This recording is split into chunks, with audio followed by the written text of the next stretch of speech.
At some point, someone's got to talk about those survey lands, don't we?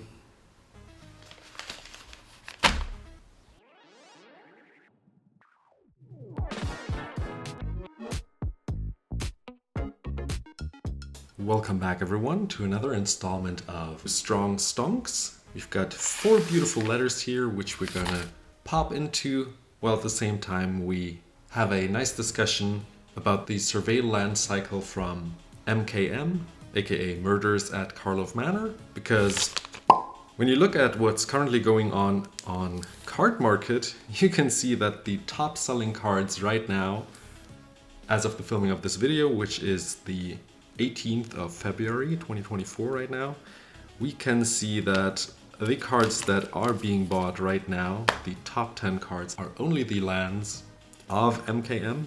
And yeah, I also went ahead and bought a couple. And I want to tell you why. Luckily, I bought them relatively early before they spiked up in price, and the condition on those are really nice. Booster fresh, I'd say. Let's see about this full art land here. Full art foil one. Yeah, that is pretty. By the way, if you missed out on the channel, I let everyone know ahead of time when the cards were starting to go up in the community tab. So do subscribe to the channel for any updates on card prices that I see moving and think are worth talking about. And yeah, in this video I want to have a nice discussion about if these lands are actually worth it. And as you can see, I'm buying into them. I do think they are worth it, but the question is, will they stay worth it? And I like to compare those lands, the Surveil cycle here, with the temples from back then, from Theros, from the original one, since they are quite similar, if you wouldn't agree. So all of these lands enter the battlefield tapped, and when they enter, you surveil one. So you look at the top card and you can leave it up there or put it into graveyard. And this really enables some nice synergies in my eyes. Yes, it's only one card, but this one card you could put into your graveyard, and maybe it's a creature you want to reanimate later, or you really just want to get rid of it. Maybe it has flashbacks. So there are many instances where just looking at the top card and choosing to leave it up there or getting rid of it can be quite nice. So depending on your deck strategy, these lands can be quite great.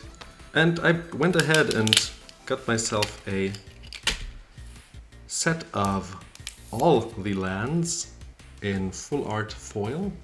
As you can see here, a shadowy backstreet, some thundering falls here, all of them near mint, booster fresh. I mean, this set just came out, so it would mostly be postage, damage, or well, quality control failing. So yeah, these are really, really nice. And it's great that the sellers actually held up to their promise and sent me those cards, even though these were going up in price. And the plan for me is to keep one of each of the full art foils, and the rest of the lands I will probably trade away or put into my upcoming Dandân deck. So my plan for now, we had a recent poll on the channel about which deck I would build next for the Dandân format, and that came out to be the green one. That's weird. I'm not sure if I ordered that. I think I ordered 4 of these, but maybe there was a mistake. I'll check and see. I hope there's still the foil in here. The blue and white one. Yeah, so this one is also foil. So I guess maybe they didn't have any, or I actually ordered 3 full arts and 1 normal one. That's weird. I'll check. Got 4 of the black and red ones here. 4 from the Orzhov cycle. A commercial district, another foil one here. Oh, these are, we already checked, right? So, and the plan for the green Dandân deck will be to put 2 of the black and green ones into the green deck, because I will probably splash black. And I like that it enables some graveyard synergies. So these you can play outside of Commander also, obviously. Put them into your Dandân decks. Obviously the American market also already moved. As you've already seen, my prediction was that these lands will probably go for around $5 to $10 each. And as we can see, the sewers, for example, are already at like $10 per piece. The Thundering Falls also are at like $8 per piece and are currently the ones that are bought the most on Cardmarket right now. We got the Hedge Maze. I hope there's a fourth one somewhere. Maybe I overlooked it somewhere, I don't know. Maybe I missed it. I don't know. We'll see. We'll see in the end. Anyways, the Hedge Maze is also at like $6 to $7. So all of these colors that really like to synergize with the graveyard, less so the maybe red and green one or the green and white one, which is why I didn't order the Celestia colors and the Boros colors 4 times as a playset, since I don't think these will go up that much. This one should contain even more. Let's see, because the address did not line up with the person that should have sent me the cards, so they put in a different return address. Don't stick sellotape directly onto the sleeves, since you will scratch the cards through the sleeves when you try getting off the sellotape. And I couldn't cut without also cutting into the cards, so yeah, I guess it's fine, but still, you could damage the cards. So let's see what we got here. Oh yes, yeah. So some more of these, some extra cards here, okay. These I didn't order. And then we have 2 more full art foils. The foiling isn't too bad, it's a little dull, I think, but maybe it's just lighting right now. So yeah, these are really nice and minty. And these I'm planning to put into commander decks, depending on what their strategy is. And now I have a full set of all 10, I think. I think there's still some in the last letter, right? So we have 2, 4, 6, 7, 8, 9. I think the white and blue one is still missing, so this one should be in here. Nope, just the commercial district. Let's see. Right, I remember, it was somewhere here. Let me sort this for a sec. Okay, so I found it. There it is. Got all the 10 here, and I remembered why I only have 3 hedge mazes here. Give me a sec, because it's in here. If you wanna watch the whole video of me opening a bundle from the recent MKM set, just check out the link up here, so you can see what else I pulled and if I was able to tie the value or even beat the value of this bundle. So now we got all the 4 playsets of all the lands I think will synergize well with the Surveil mechanic. The Parlor and the Portico one I didn't order as a playset, but just as the full art foil, since I don't think these will synergize too well, because it's not the usual strategy for these colors to play in graveyards. Though there is a Boros Reanimator deck currently in our community tab to vote for. So if you wanna see me build a Boros Reanimator deck and have me put this land in here, vote for it. If you want any of the other ideas realized on the channel, just give them a vote. Now the set just came out, and similarly the temple lands also went up in price back then in Theros. For example, Journey into Nyx had the Temple of Malady, started at like $5 and went up to like over $10 since it was so playable and standard back then. And the Temple of Epiphany did similar things.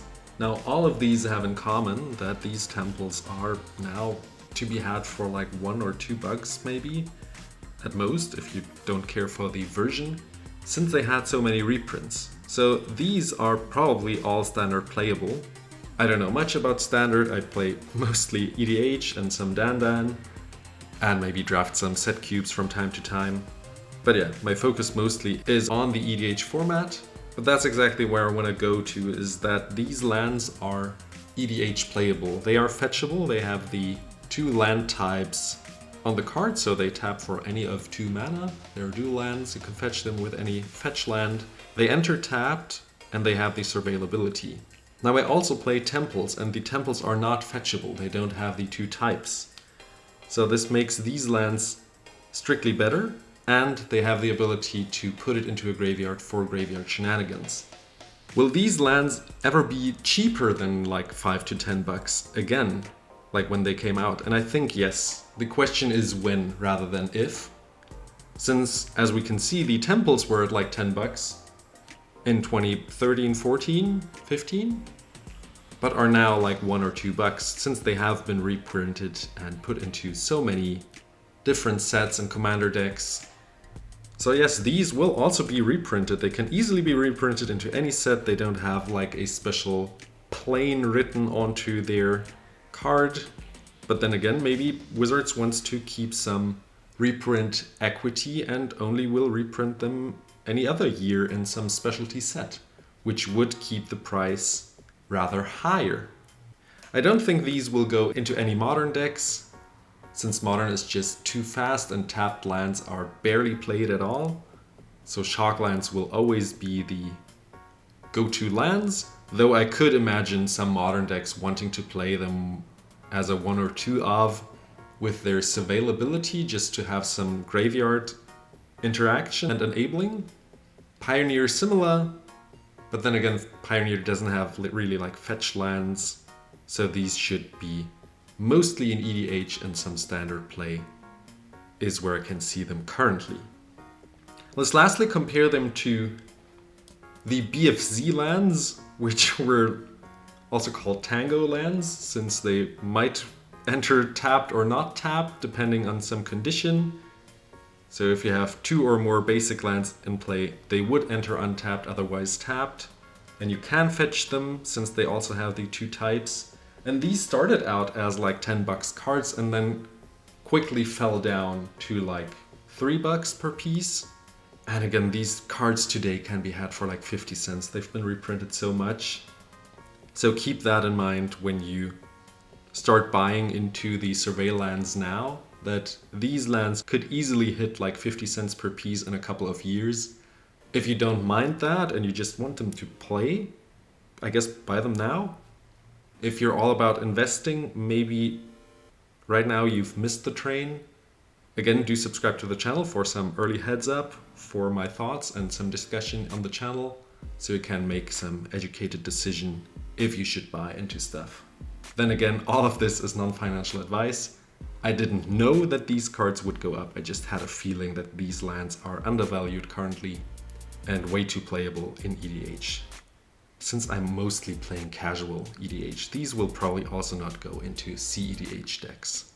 Then again, you could put them into more competitive decks as well, since you can fetch at the end of the turn of the player just before you, so that it wouldn't be such a downside that you had a land enter the battlefield tapped and then just untap during the turn after. Another type of land that also was a dual land was the Amonkhet Cycle, which hasn't been finished, similar to the BFZ cycle. I didn't realize that until I looked it up. So there are still some lands missing, some dual types. And the blue-black version, for example, hit like $10 at some point after its release and came back down quite quickly as well. So again, these were reprinted so many times and are now like $1 per piece. The cycle is useful. You can cycle them to get a different card or fetch them and have them enter tapped. But now I do want to hear from you. What do you think about the Surveil cycle? Let us know in the comments below. Subscribe to the channel if you want some early access to market movements on MTG cards in general. Check out the community tab for EDH votes, and the YouTube algorithm thinks that this video is one you should watch next. See you there and have a good one. Bye!